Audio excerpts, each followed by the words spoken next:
Hi friends, good morning everybody. Akbar Birbal की कहानी। कहानी का शीर्षक है कवि और धनवान व्यक्ति। एक दिन एक कवि किसी धनवान आदमी से मिलने के लिए गया और उसे कई सुंदर कविताएं इस उम्मीद के साथ सुनाने के लिए गया कि शायद वो धनवान व्यक्ति खुश होकर उसे कुछ इनाम देगा। लेकिन वो धनवान व्यक्ति भी महाकंजूस था।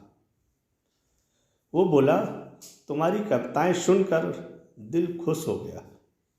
तुम कल फिर आना और मैं तुम्हें खुश कर दूंगा। कल शायद अच्छा इनाम मिलेगा, ऐसी कल्पना करता हुआ वो कवि घर पहुंचा और रात में खाना खाने के बाद वो सो गया।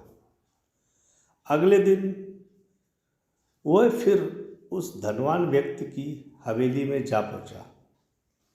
धनवान बोला, सुनो कवि महाशय, जैसे तुमने मुझे अपनी कविताएं सुनाकर मुझको खुश किया था, उसी तरह मैंने भी तुमको खुश कर दिया है। तुमने मुझे कल कुछ भी नहीं दिया था, इसलिए मैं भी आज तुमको कुछ नहीं दे रहा हूँ। समझो हिसाब बराबर। कवि बहुत ही निराश हो गया और उसने अपने आप और अपनी बीती हुई कहानी अपने एक मित्र को सुनाई और उस मित्र ने वो सारी कहानी का दास्तां बीरबल को बयां कर दिया। बीरबल सुनकर बोला, अब जैसा मैं कहता हूँ तुम वैसा ही करना। तुम उस धनवान व्यक्ति से मित्रता करो और उसे खाने पर अपने घर पर बुलाओ। हाँ, और अपने कवि मित्र को भी बुलाना मत भूलना। मैं तो खैर वहाँ मौजूद ही रहूँगा। कुछ दिनों के बाद में बीरबल की योजना के अनुसार कवि के मित्र के घर पर दोपहर का भोजन का कार्यक्रम तय हुआ। नियत समय पर वो धनवान व्यक्ति भी जा पहुंचा। उस समय बीरबल, कवि और कुछ अन्य मित्र बातचीत में बहुत मशगूल थे। समय गुजरता जा रहा था, लेकिन खाने पीने का कहीं कोई नामो निशान ना था। वे लोग पहले की तरह ही बातचीत में व्यस्त थे। धनवान व्यक्ति की बेचैनी बढ़ती जा रही थी। जब उससे रहा नहीं गया तो वो बोला, भोजन का समय तो कब का हो चुका है। क्या हम यहाँ पर खाने के लिए नहीं आए हैं?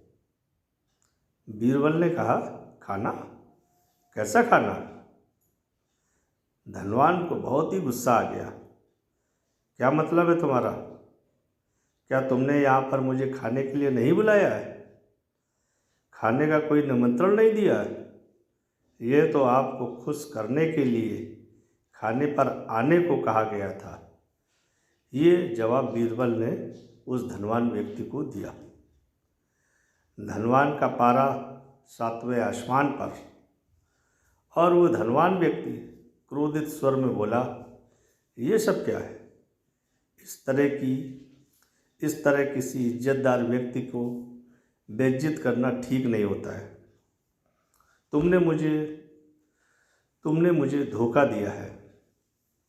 अब बीरबल हंसता हुआ बोला, यदि मैं कहूँ कि इसमें कुछ भी गलत नहीं है, तो तुमने इस कवि से यही कहकर धोखा दिया था ना कि कल आना। सो मैंने भी कुछ ऐसा ही किया है। तुम जैसे लोगों के साथ ऐसा ही व्यवहार होना चाहिए। धनवान व्यक्ति को अब अपनी गलती का पूरा आभास हो चुका था और उसने कवि को अच्छा इनाम देकर वहाँ से विदा किया। वहाँ मौजूद सभी बीरबल की बहुत सारी प्रशंसा करने लगे, भरी नज़रों से देखने लगे। मोरल ऑफ द स्टोरी, कहानी का मोरल ऑफ द स्टोरी यह है कि जो भी आप अपने निश्चित समय पर करना है उसको उसी समय पर करके सही से निपटा दें। Thank you.